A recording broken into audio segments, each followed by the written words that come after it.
শুনিয়াছি সাধু মুখে বলে সর্বজন, শ্রীরূপ কৃপায় মিলে যুগল চরণ।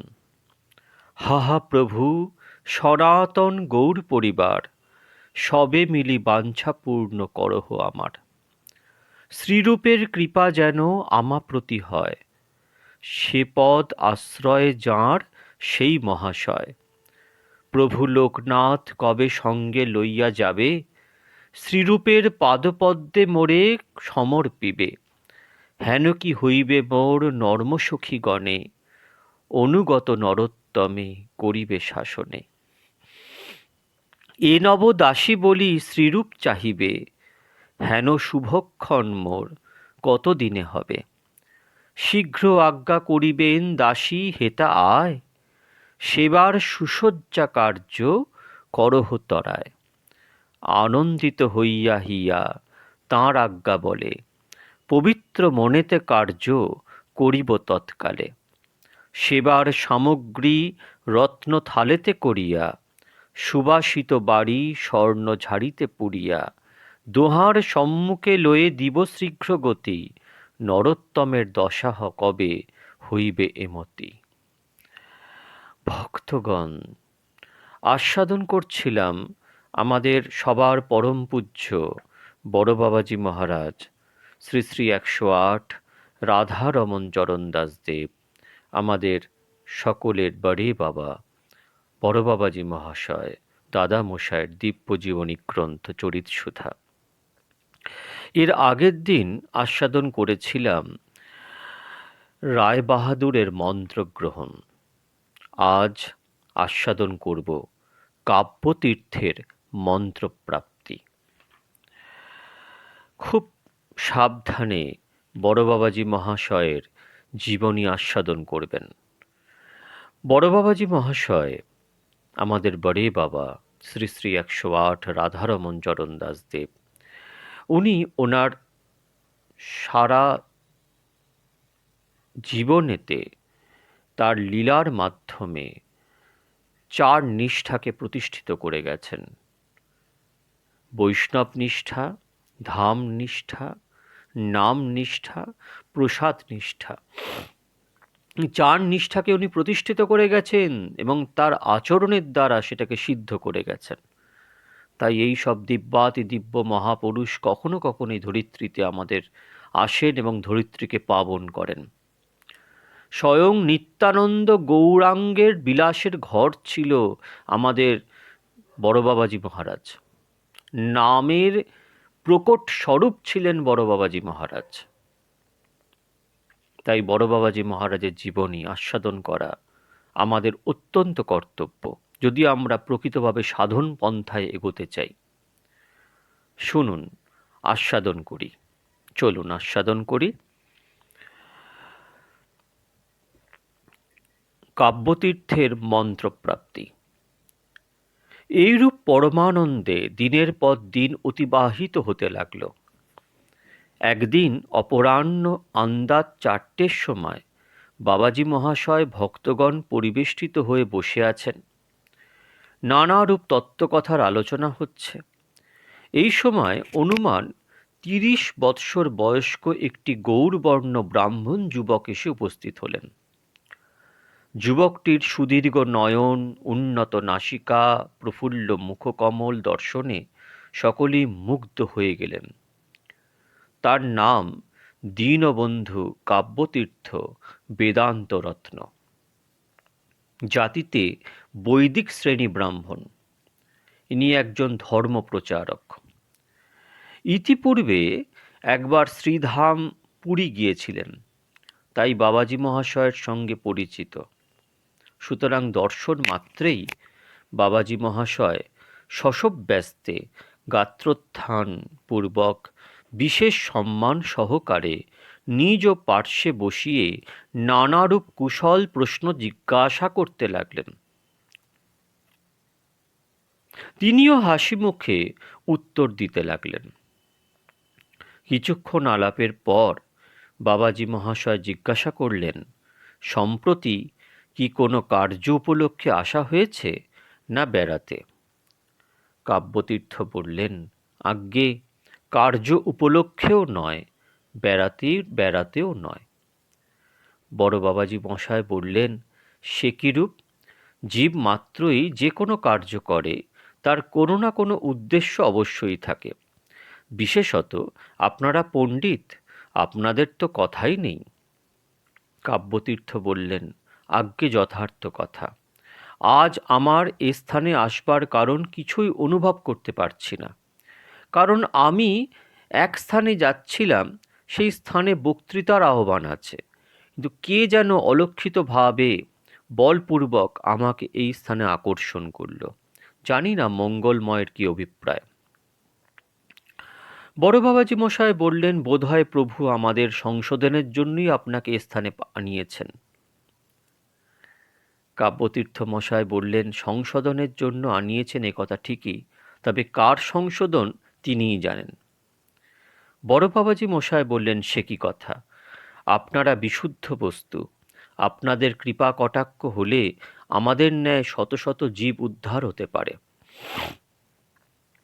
কাব্যতীর্থ মশাই বললেন, জীব উদ্ধারের ভাবটা প্রভু আপনাদের উপরই দিয়েছেন। আমরা সংসারবদ্ধ জীব, আমরা আবার অপরকে উদ্ধার করব কি রূপে? স্বয়ং সিদ্ধ কথম পরাণ সাধয়তি। বড় বাবাজি বললেন, সেটা তো আমাদের কথা, আপনারা নিত্য মুক্ত। কাব্যতীর্থ বললেন, যাক, ওসব কথার প্রয়োজন নেই। আমার একটি প্রশ্ন, গুরু পদবাচ্য কে? অনেক বড়, খুব গুরুত্বপূর্ণ প্রশ্ন করলেন। বড় বাবাজি মশাই বললেন, আপনি পণ্ডিত, আপনি তো সমস্তই জানেন, আমাকে জিজ্ঞাসা করা অতিরিক্ত। ভগবান বলেছেন, আচার্যং মাং বীজানিয়ান্নাম অন্তে কহির্চিৎ ন মর্ত্যাবুদ্ধ্যা শুয়েত সর্বদেবময় গুরু ইত্যাদি অনেক শাস্ত্রবাক্য রয়েছে। গুরুতত্ত্ব এবং ভগবত তত্ত্ব এক। কাব্যতীর্থ বললেন, তবে আর পৃথক গুরু করবার প্রয়োজন কি? বড় বাবাজি মশাই বললেন যে আচার্য রূপী যে ভগবান, এ কথা আপনি কোথায় পেলেন? কাব্যতীর্থ বললেন, কেন, শাস্ত্রবাক্য রয়েছে। বড় বাবাজি মশাই বললেন, শাস্ত্রবাক্য আপনি কিরূপে জানলেন? কাব্যতীর্থ বললেন, লোক পরম্পরায় প্রকাশ পেয়েছে। বড় বাবাজি মশাই বললেন, তবেই লোক পরম্পরা আপনার গুরু নয় কি? বিশেষত ভেবে দেখুন, জন্মমাত্র ধাত্রী মা রূপে যদি আপনাকে মাতৃস্তন পান না শিক্ষা দিতেন, আপনি জীবন ধারণ করতে পারতেন কি? তারপর মাতৃরূপে, পিতৃরূপে, ভ্রাতৃভগিনী রূপে প্রতি মুহূর্তে যদি গুরুদেব আপনাকে শিক্ষা না দিতেন, তবে আপনি অন্ধ বধির প্রায় হয়ে থাকতেন নাকি? আবার হাত ধরে ক খ শিক্ষা না দিলে আপনি আজ শাস্ত্র শিক্ষা কিরূপে পেতেন? তাই বলি, প্রত্যেক কার্যে, প্রত্যেক মুহূর্তে আমাদের গুরুর প্রয়োজন। কাব্যতীর্থ বললেন, বৈষ্ণব শাস্ত্রে শিক্ষাগুরু ও দীক্ষাগুরু বলেন কেন? এক গুরু হলেই তো চলতে পারে। বড় বাবাজি মশাই বললেন, কেবল বৈষ্ণব শাস্ত্রেই বলেন, অন্য শাস্ত্রে বলেন নাকি? তন্ত্র মতে গুরু ও উপগুরু বলে যে বিধান আছে, সেও যে কথা, আর দীক্ষাগুরু ও শিক্ষাগুরুও সেও একই কথা। দীক্ষাগুরু এক ভিন্ন বউ হতে পারে না, আর শিক্ষাগুরু অনন্ত। শাস্ত্রে বলেছে, একাক্ষরং গুরুং মন্যেত ইত্যাদি।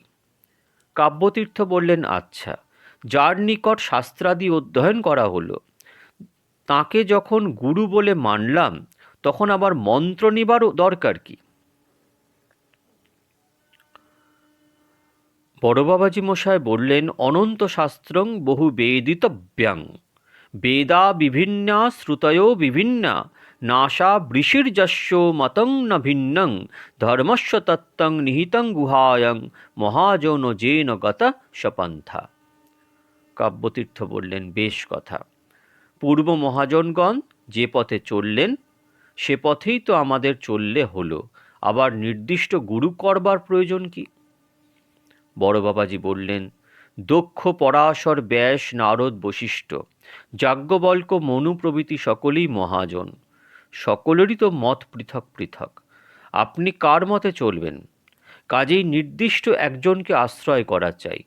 কর্ণে মন্ত্র প্রদানের প্রধান উদ্দেশ্য যাতে অপরের শ্রুতিগোচর না হয়। দ্বিতীয়ত, দক্ষিণ কর্ণ সর্বদা পবিত্র। দেহ কোনরূপ স্পর্শদোষে দুষ্ট হলেও দক্ষিণ কর্ণ সর্বদা শুচি। দক্ষিণ কর্ণে গঙ্গার বাস। পবিত্র বস্তু রাখতে হলে পবিত্র ক্ষেত চাই, কাজেই দক্ষিণ কর্ণে মন্ত্র দিবার বিধান রয়েছে। এইরূপ নানা কথোপকথনে সায়ংকাল উপস্থিত হল। কাব্যতীর্থ মহাশয় বললেন, একটু গঙ্গা জল পাওয়া যাবে কি? কারণ সন্ধ্যা করা প্রয়োজন। বড় বাবাজি মশাই বললেন, একজনকে আদেশ করে বললেন, একে নিয়ে যাও, নির্জন স্থানে আসন করে গঙ্গাজল পঞ্চপাত্র প্রভৃতি দিয়ে দাও। তাই হলো। এদিকে সকলে সন্ধ্যা আরতি কীর্তন করতে লাগলেন। কাব্যতীর্থ মহাশয়ের আহারের জন্য লুচি মোহনভোগ বৃষ্টির ব্যবস্থা করলেন। বাবাজি মহাশয় সেদিন আর কীর্তনে না গিয়ে ঘরে বসে আছেন। কাব্যতীর্থ মহাশয় সায়ং সন্ধ্যাদি সমাপন পূর্বক বাবাজি মহাশয়ের নিকট এসে বসলেন। নানারূপ কথোপকথন হচ্ছে। ইত্যবসরে ললিতা দাসী বললেন, আজ্ঞে ভোগ হয়ে গেছে, রাত অধিক হয়েছে। বড় বাবাজি বললেন, বেশ তো, আগে পণ্ডিত মহাশয়ের আহারের জোগাড় করে দাও। ললিতা বললেন, উনি কিরূপ আহার করবেন? আমাদের হাতে প্রস্তুত হলে চলবে কি? বড় বাবাজি মশাই বললেন, তোমাদের কি জোগাড় আছে? ললিতা দাসী মানে আমাদের সখীমা বললেন, আলাদা করে পুরি মোহনভোগ তৈরি হয়েছে, আর ঘৃতান্ন ও আলুর ডালনা ও ভাজা ইত্যাদি আছে। বড় বাবাজি বললেন, কাব্যতীর্থ মহাশয়কে জিজ্ঞাসা করলেন, কেমন পুরি মোহনভোগ প্রসাদ পেতে আপত্তি আছে কি? কাব্যতীর্থ বললেন, আপনার যা ইচ্ছা করতে পারেন, আমার কোনো আপত্তি নেই।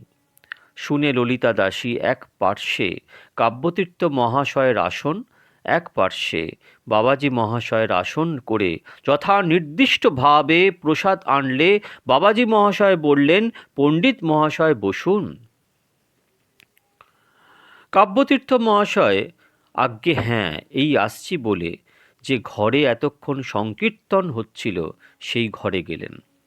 পূর্বেই বলা হয়েছে, ঘরখানি অতীব মনোরমভাবে সুসজ্জিত করা হয়েছে। চারদিক নানাবিধ চিত্রপট রয়েছে। চিত্রপটগুলি এতই মনোমুগ্ধকর যে দেখা মাত্র মনে হয় যেন কথা বলবে। কাব্যতীর্থ মহাশয়ের মনে কি ভাব উদয় হলো, অন্তর্যামী প্রভুই জানেন। পঞ্চতত্ত্ব চিত্রপটখানির সম্মুখে দাঁড়িয়ে তার নিজকৃত একটি গান ধরলেন।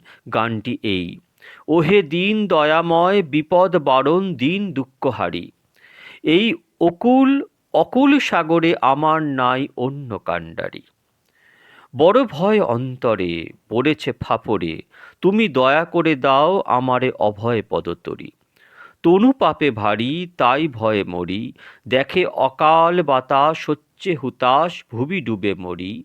আমার সাধে বাদী রিপু ছয় জন বাদী, তাহে পদে পদে বিপদ বাধে, সে ভয় মনে করি। আরও ভাবায় না ভাবের কুভাবনা, আমি ভেবে ভেবে হলাম সারা, তোমায় পরিহরি। একবার সহজভাবে গানটি গাইলেন, দ্বিতীয়বার আবার অতি বিকলভাবে গাইতে গাইতে নৃত্য করতে লাগলেন। বাবাজি মহাশয় কিন্তু এই আসনের উপরেই বসে আছেন, কেবল একবার চমকে উঠছেন। এদিকে কাব্যতীর্থ মহাশয় ঠিক বালকের ন্যায় উচ্চৈঃস্বরে কাঁদছেন আর গানে নানারূপ আখর দিচ্ছেন। তার প্রতি আখরের ভাব এইরূপ যে, প্রভু আমায় এতদিন বৃথা হবে ঘুরিয়েছ, আজ গুরুরূপে কৃপা করে হৃদয়ের সংশয় দূর করে দাও ইত্যাদি। ক্রমে এতই বিহ্বল হয়ে পড়ছেন যে একবার ভূমিতে গড়াগড়ি দিচ্ছেন। বাবাজি মহাশয় তার ভাবগতিক দেখে শুনে তাকে স্থির করবার মানসে একপাশে দাঁড়িয়ে রইলেন। অন্যান্য সকলে এসে কাব্যতীর্থ মহাশয়ের সঙ্গে দোহার-কি করছেন। হঠাৎ তিনি একেবারে অচৈতন্য হয়ে ভূতলে পতিত হলেন। ক্ষণকাল পরে বাবাজি মহাশয় গিয়ে তার বুকের ওপর হাত দিলেন।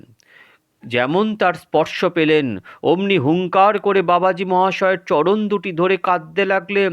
তার বুলির মধ্যে কেবল গুরু কৃপা করুন, দিন তো গেল, আমি বড়ই অভিমানী, এই কথা। অত্যন্ত ব্যাকুলতা দেখে বাবাজি মহাশয় তাকে উঠিয়ে কোল দিলেন। তবুও স্থির না থাকতে পেরে বললেন, প্রভু, আমার কর্ণে মন্ত্র প্রদান করে আমার মনোবাসনা পূর্ণ করুন। আমি আপনার চরণে বিকৃত হলাম, আজ হতে আপনার হলাম, আপনি যা ইচ্ছা করে করুন বলে রোদন করতে লাগলেন। তার সেই কান্না, সেই প্রেম বিহবলতা, সেই আত্মসমর্পণ দেখে শুনে সকলেই বিহবল হয়ে গেলেন। নবদ্বীপ দাদা একেবারে বালকের ন্যায় হানিতাই হানিতাই বলে রোদন করতে লাগলেন। বাবাজি মহাশয় পুনর্বার তাকে আলিঙ্গনপূর্বক কর্ণে মন্ত্র প্রদান করলেন। এক একটি মন্ত্রাত্মক বর্ণ যেমন তার কর্ণে প্রবেশ করল, অমনি সর্বাঙ্গে পুলক এবং কম্প হচ্ছে, অশ্রু জলে বক্ষ ভেসে যাচ্ছে।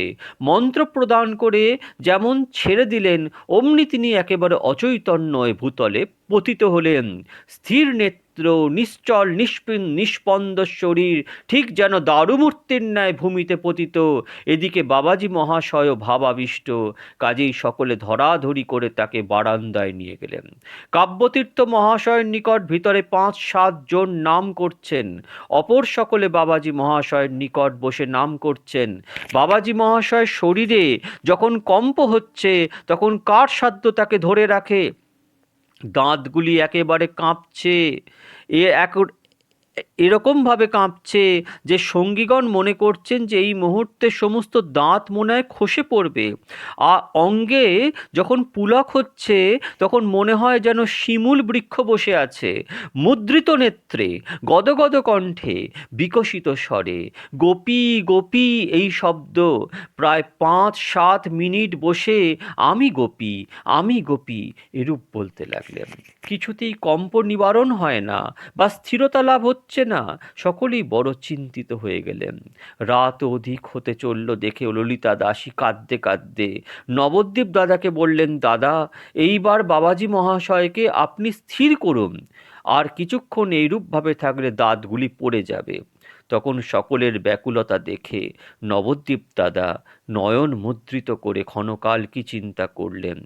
যেমন চিন্তা করলেন, বাবাজি মহাশয়ের পিঠের ওপর হাত দিলেন, অমনি বাবাজি মহাশয় জয় নিতাই, জয় নিতাই বলে যেন চকিতের ন্যায় কোথায় আসছেন। এতক্ষণ কি ব্যাপার হলো এই সমস্ত ভেবে বিস্মিত হতে লাগলেন। এদিকে নবদ্বীপ দাদা ঘরের ভিতরে গিয়ে দেখেন যে কাব্যতীর্থ মহাশয় তেমনি ভাবেই বসে রয়েছেন। চারদিকে নাম হচ্ছে, কিন্তু তাঁর দেহ নিশ্চল নিষ্পন্দ ভাবে অবস্থিত। তখন একজনকে বললেন, দাদাকে এইবার ডেকে দাও তো। সেও বাবাজি মহাশয়কে ডেকে আনলো। ইনি আসবামাত্র নবদ্বীপ দাদা তার দক্ষিণ চরণখানি কাব্যতীর্থ মহাশয়ের বুকের ওপর তুলে দিলেন। চরণ স্পর্শমাত্র তার দেহ স্পন্দিত হলো, চোখে জল এলো। চরণ ধারণ পূর্বক নানারূপ কাতরোক্তি প্রকাশ করতে লাগলেন। বড় বাবাজি মহাশয় তাকে উঠিয়ে আলিঙ্গন প্রদানে সুস্থ করলেন। তখন নবদ্বীপ দাদা বললেন, রাত অধিক হয়েছে, মহাপ্রসাদ পেয়ে পরে অন্য কথাবার্তা হবে। কাব্যতীর্থ বললেন, ভাই, প্রসাদ বস্তু প্রসন্নতা, তোমরা শ্রী গুরুদেবের সেই মহাপ্রসাদ বহুদিন হতে পেয়ে সেই মহাপ্রসাদের মূর্তি হয়ে গেছো। তোমরা পরম সৌভাগ্যবান। তোমাদের কৃপায় আজ আমি গুরুদেবের মহাপ্রসাদ পেলাম। দেখিও যেন চিরদিন এইরূপ কৃপা থাকে। আমি তো ঘোর অভিমানী, আমি তো পর মুহূর্তে ভুলে যাব, কিন্তু তোমরা যেন ভুলো না, এই প্রার্থনা। এইরূপ বলতে বলতে মহাপ্রসাদ পাওয়ার পর গমন করলেন। পূর্বেই 2 জনের পৃথক পৃথক স্থান করে রাখা ছিল। যথা নির্দিষ্ট স্থানে উভয় উপবেশন করলেন। তখন কাব্যতীর্থ মহাশয় কাতর স্বরে বললেন, গুরুদেব, আমাকে ওই প্রসাদে বঞ্চিত করলেন কেন? বড় বাবাজি মশায় বললেন, এটা অন্য মহাপ্রসাদ, আপনি ব্রাহ্মণ, তাই আপনাকে দিতে সাহস হয় নাই। কাব্যতীর্থ বললেন, তাহলে এখন এখন পর্যন্ত আমাকে আপনি অঙ্গীকার করেননি? আরও কি আমাকে জাতিকুলের গৌরব দেখিয়ে ভোলাতে চান? বড় বাবাজি মশাই বললেন, আমি আর কি বলবো, আপনার বিশ্বাস। এই বলে পাতা হতে ঘৃতান্ন এবং অন্যান্য তরকারি প্রভৃতি কিঞ্চিৎ কিঞ্চিৎ তুলে দিলেন। উভয়ে পরমানন্দে মহাপ্রসাদ পেয়ে বিশ্রাম করলেন। পরদিবস প্রাতে উঠে যেমন কাব্যতীর্থ মহাশয় বিদায় নিলেন, অমনি বাবাজি মহাশয় বললেন, দেখুন, আপনাকে নিতাই কৃপা করেছেন, কিন্তু আমার একটি অনুরোধ এই যে আপাতত এই ঘটনাটি প্রকাশ না করে একটু গোপনে রাখা ভালো। কাব্যতীর্থ মহাশয় যে আজ্ঞে বলে শ্রীচরণে দণ্ডবৎ প্রণামপূর্বক প্রস্থান করলেন। ললিতা দাসী বাবাজি মহাশয়কে জিজ্ঞাসা করলেন, আজ্ঞে পণ্ডিত মহাশয়কে এমন সৌভাগ্যের কথা গোপন করতে বললেন কেন? এদিকে বললেন, কপটতাই পাপের কারণ। তবে আবার তাকে এরূপ উপদেশ দেয়া হলো কেন? বড় বাবাজি বললেন, কেন? এই কথার উত্তর আর তোমাকে আমি কে বোঝাবো? রাত্রে তার মনে মনে বড় বাবাজি মশাই বললেন, কেন এ কথার উত্তর আর তোমাকে আমি কি বোঝাবো? রাত্রে তার মনে মনে সংকল্প বিকল্প হচ্ছিল, যেই ঘটনা যদি প্রকাশ পায় তবে হয়তো অনেকে আমার প্রতি কটাক্ষ করবে। কারণ ব্রাহ্মণ পণ্ডিত হয়ে বৈরাগী গুরু করা হয়তো সকলের প্রীতিকর হবে না। কি করা যায়? কি করি বা আমি তাদের নিকটেই কথা বলি? তবেই বুঝে দেখো দেখি কেন আমি ওইরূপ বললাম। আর মানির মান রক্ষা করাই ধর্ম। তোমাদের আর কি, দলে মেশাতে পারলেই হলো। এ সমস্ত লোক দ্বারা নিতাই জগতের কত উপকার সাধন করবেন, কত কত মায়াবদ্ধ পাষণ্ড জীবকে ভগবৎ পথে অগ্রসর করাবেন, দেখতে পাবে। ললিতা দাসী বললেন, যদি এই ঘটনা প্রকাশ পেল জগৎ উদ্ধারের ব্যাঘাতই ঘটবে, তবে এই ধারণা ছিল, তবে আর গুরু করা কেন? মান মর্যাদা জাতির গৌরব নিয়েই ঘরে থাকত। বড় বাবাজি বললেন, যাক, এ সমস্ত নিয়ে তোমাদের বিশেষ আলোচনা করা নিষ্প্রয়োজন। নিতাই চাঁদ যখন যে মুহূর্তে যা দ্বারা যে কার্য করাতে ইচ্ছা করবেন তাই হবে, কার সাধ্য তার অন্যথা করে। এই বলে নিজ নিজ কৃত্য নিত্যকৃত্য করতে গমন করলেন। ভক্তগণ, এই হল কাব্যতীর্থের মন্ত্রপ্রাপ্তি। কাব্যতীর্থ মহাশয়ের মধ্যে যে সংশয় জন্মেছে ভেতরে ভেতরে, তা অন্তর্যামী বড় বাবাজি মহারাজ সবই বুঝতে পেরেছেন। তাই উনি এর পরের দিন আস্বাদন করব যে কাব্যতীর্থের মনের যে সংশয় তা উনি কীভাবে ছেদন করবেন। আজ এটুকুই। আপনারা সব ভালো থাকবেন। জয় জয় পরম পূজ্য বড় বাবাজি মহারাজ। জয় জয় নামাচার্য রামদাস বাবাজি মহারাজ। জয় সখীমা, জয় আমার সদ্গুরুদেব, জয় নিতাই গৌর হরিবোল, জয় বন্ধু সুন্দর।